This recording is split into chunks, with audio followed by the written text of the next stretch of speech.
warahmatullahi wabarakatuh. Perkenalkan, nama saya Haruni Puspandraga.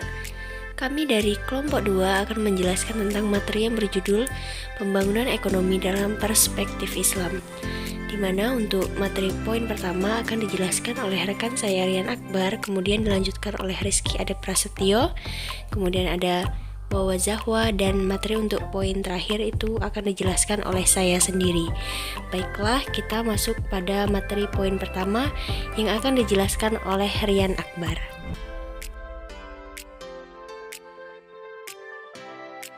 Paradigma pembangunan negara mayoritas Muslim. Dalam Islam, konsep pembangunan ekonomi memiliki konsep yang lebih luas dibandingkan dengan pembangunan ekonomi konvensional. Pembangunan ekonomi Islam bukan hanya pembangunan material, tetapi segi spiritual dan moral sangat berperan. Pembangunan moral dan spiritual harus terintegrasi dengan pembangunan ekonomi. Pembangunan ekonomi di negara Islam saat ini merupakan upaya saling membantu antar negara kaya dan miskin atau negara maju dan berkembang. Arab Saudi sebagai negara asal peradaban Islam memiliki kekayaan ekonomi yang besar dari perminyakan, dan di sisi lain memiliki kewajiban sebagai penjaga tanah suci. Arab Saudi membantu pembangunan ekonomi di negara-negara Islam. Pembangunan ekonomi di masa Rasulullah. Rasulullah membangun sejumlah peraturan terkait masalah perdagangan berdasarkan prinsip perdagangan bebas, keadilan, kejujuran, dan anti monopoli. Kebebasan dalam perdagangan tersebut sejalan dengan kebebasan dalam beragama. Nabi Muhammad SAW memberikan kebebasan mutlak bagi seluruh kaum Yahudi dan Kristen untuk berdagang dan beragama.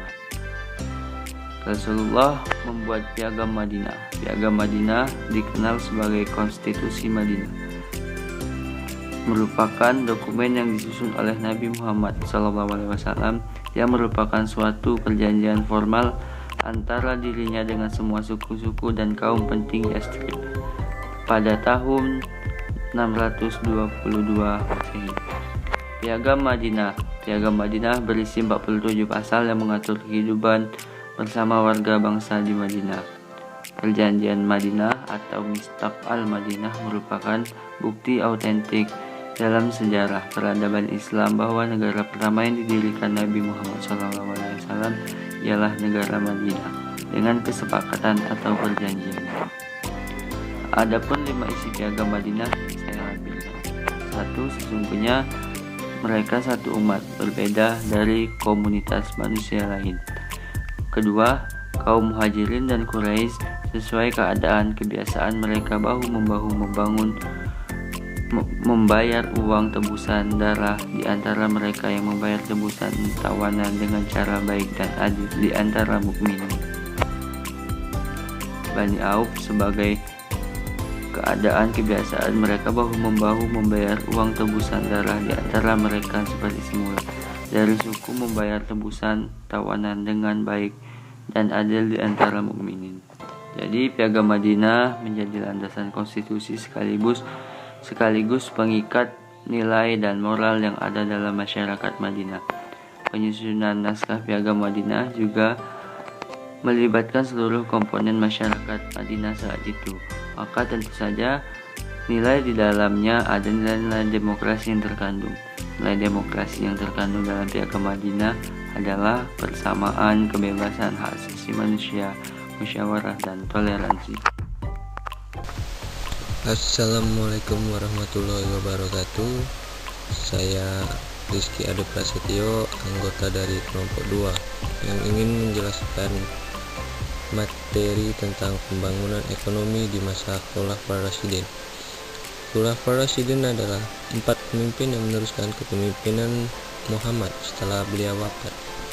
Yang pertama dipimpin oleh Abu Bakar As-Siddiq dari 632 sampai 634 Masehi, dan yang kedua Umar Al-Khattab dari 634 sampai 644 Masehi, dan yang ketiga Utsman bin Affan dari 644 sampai 656 Masehi, dan yang terakhir yang keempat Ali bin Abi Thalib.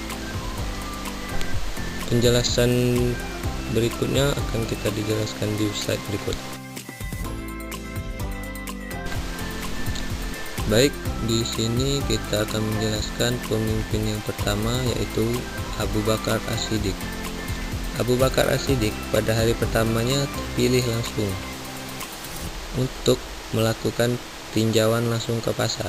Pencapaiannya di bidang ekonomi mencakup pendirian Baitul Mal, sebuah badan organisasi keuangan publik yang menjadi pengendali ekonomi makro lewat struktur fiskal. Perluasan wilayah Islam terus berlanjut di masa ini. Setelah Umar terpilih menggantikan Abu Bakar, ia menyerukan kembali hadis Nabi bahwa siapapun yang menghidupkan tanah yang mati berhak memilikinya. Dalam upaya penaklukannya, kebijakan Abu Bakar juga menunjukkan pentingnya pembangunan ekonomi. Selain itu, beliau memerintahkan untuk melarang membunuh anak kecil, perempuan, dan orang tua.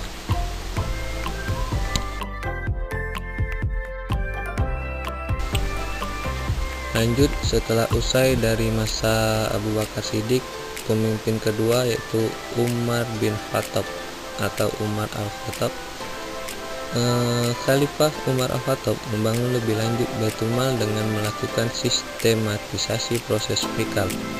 Sistematisasi dilakukan dengan mengolah sumber daya dan pengeluaran pendapatannya.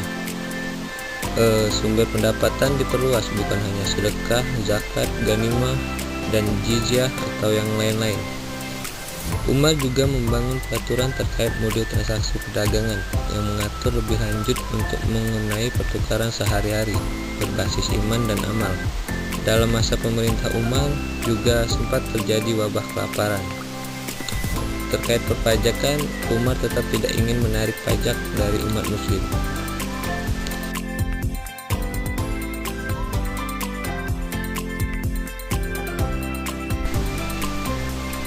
Yang selanjutnya, pemimpin Khulafar yang ketiga, Utsman bin Affan.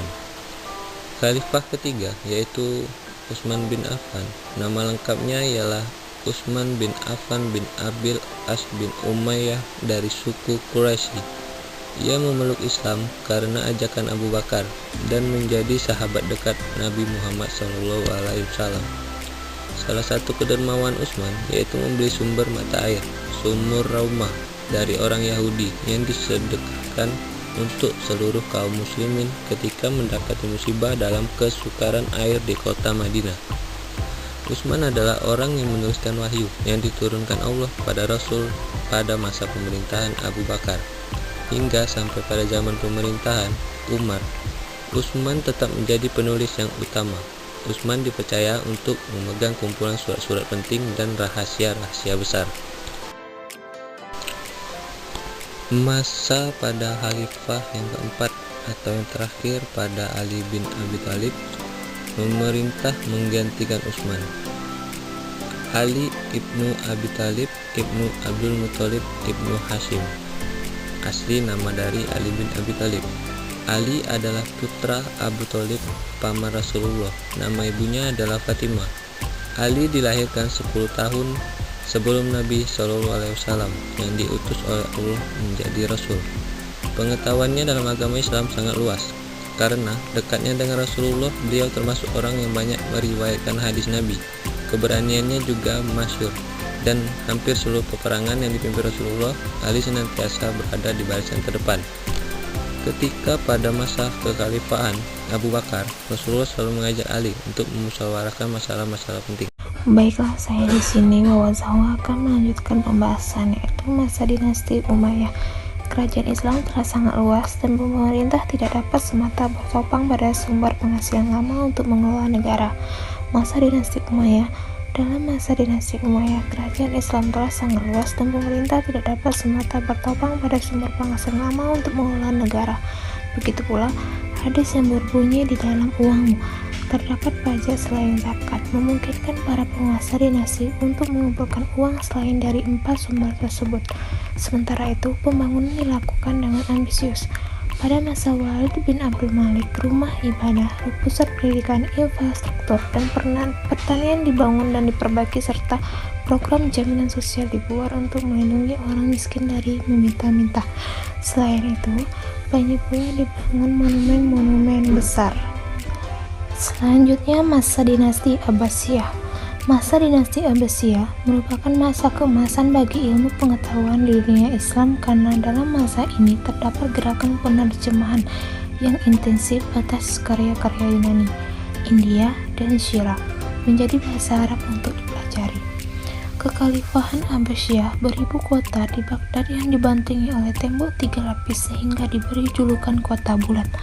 Aktivitas pembangunan ekonomi terjadi di dalam tembok berbagai bentuk peradaban yang memisahkan antara dunia luar yang luar dan dunia dalam yang makmur. Di kota Baghdad terdapat beberapa rumah sakit umum gratis yang dibangun oleh negara untuk melayani masyarakat miskin. Selanjutnya, pemikir Islam dalam pembangunan ekonomi di masa ini. Yang pertama, Ibnu Hazm. Ibnu Hazm merupakan ahli ekonomi praktik yang juga merupakan ahli hukum dan filsafat. Ia merupakan ulama dari mazhab Zahiri yang tidak mengakui kebebasan berkontrak. Yang kedua, Al-Ghazali. Al-Ghazali adalah pemikir yang mencakup banyak bidang ilmu seperti umumnya pemikir masa Abbasiyah yang bersifat ensiklopedik. Salah satu pemikiran Al-Ghazali terletak pada pandangan ekonomi moral yang disungguhkan dalam teori negara berdasarkan keadilan sosial. Yang ketiga, Ibnu Khaldun. Dalam masa di mana pengetahuan masih terbatas dalam volumenya, ilmuwan Muslim dapat dengan mudah menjadi seorang ensiklopedik dengan mempelajari dan menguasai banyak bidang ilmu sekaligus. Sebagian dapat lebih memilih untuk mendalami ilmu tersebut.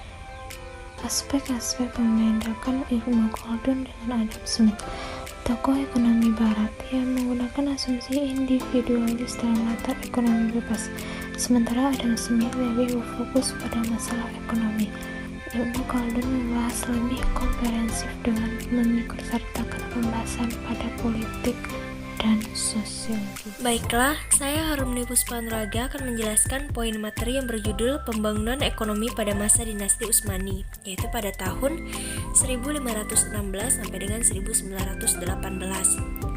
Saya akan menjelaskan poin-poin terpenting dari pembangunan ekonomi pada masa dinasti Utsmani, yaitu awal penguasaan dinasti Utsmani di dunia Islam, yaitu ketika Konstantinopel akhirnya jatuh ke tangan penakluk Turki pada tahun 1453. Hal ini mengakhiri kekuasaan barat yang diwakili oleh Romawi di kawasan Timur Tengah. Kemudian pembangunan ekonomi di awal era Utsmaniyah berpusat pada kawasan Turki, khususnya Istanbul. Pada akhirnya, tahun 1774, Laut Hitam lepas dari monopoli Utsmaniyah. Kekaisaran Rusia berkembang dan menjadi pemain baru yang semakin kuat.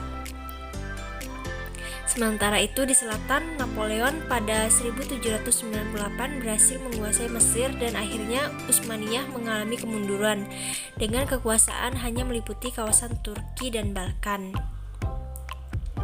Pada 1882, Ottoman Bank berdiri, namun sebenarnya merupakan bank yang dikelola Perancis dengan label bank negara. Langkah ini berakibat pada rusaknya landasan ekonomi dasar masyarakat Muslim, terutama pada masyarakat yang paling membutuhkan.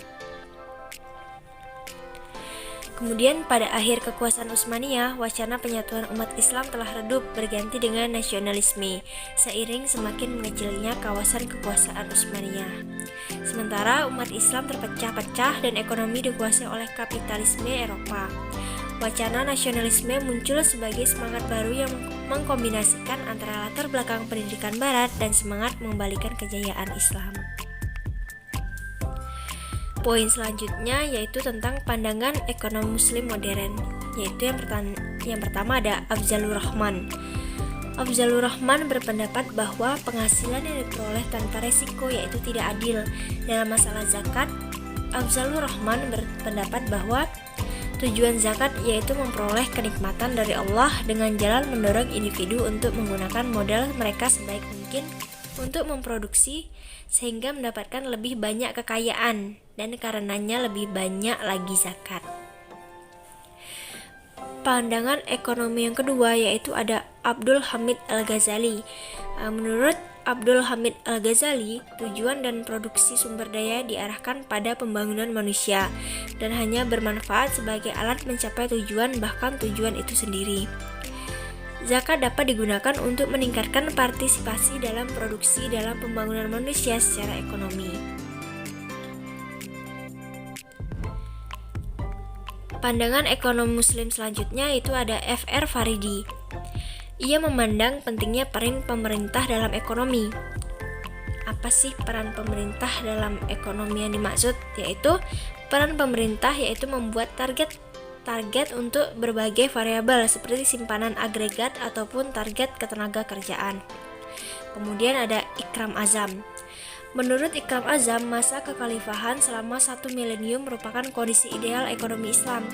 Hal ini ditandai dengan tidak adanya penumpukan kekayaan pada beberapa orang, tidak ada monopoli, keuntungan berlebih, dan negara bertanggung jawab dalam memberikan upah hidup dan kesejahteraan bagi setiap warga negara, sehingga tidak ada yang namanya akfat miskin maupun miliarder. Yang kemudian ada M. Farhim Khan. Menurutnya, ekonomi memerlukan adanya rationing, pengaturan barang yang langka untuk mencapai kesejahteraan distribusi.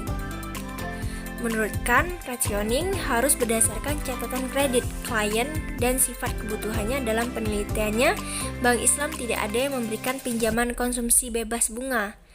Bank cenderung memberikan pinjaman yang diberikan pengembalian cepat. Pandangan ekonom muslim selanjutnya yaitu ada M. Umar Chapra.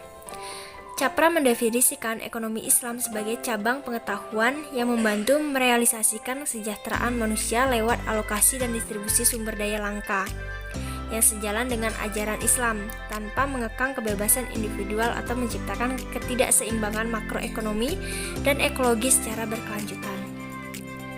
Yang kemudian ada Muhammad Abdul Manan.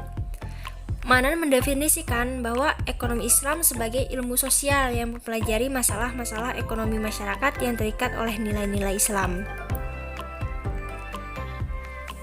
Pandangan ekonom muslim modern yang terakhir yaitu ada Muhammad Najatullah Siddiqi. Menurutnya basis ekonomi manusia yaitu altruisme dan memaksimalkan keuntungan masyarakat. Konsekuensi dari basis ini yaitu akan ada sebuah kecenderungan bagi permintaan barang mewah menurun sementara permintaan barang kebutuhan dasar meningkat. Berbeda dengan ekonomi lainnya yang mengambil posisi fikih atau muqasid. Siddiqi mengambil posisi yang benar-benar bebas. Menurutnya, jika seseorang mendasari pembangunan ekonomi prinsip muqasid apalagi fikih mazhab tertentu akan gagal karena tidak didasarkan pada realitas dasar. Karenanya ia berupaya memisahkan antara pembangunan ekonomi dan fikih mazhab ataupun muqasid.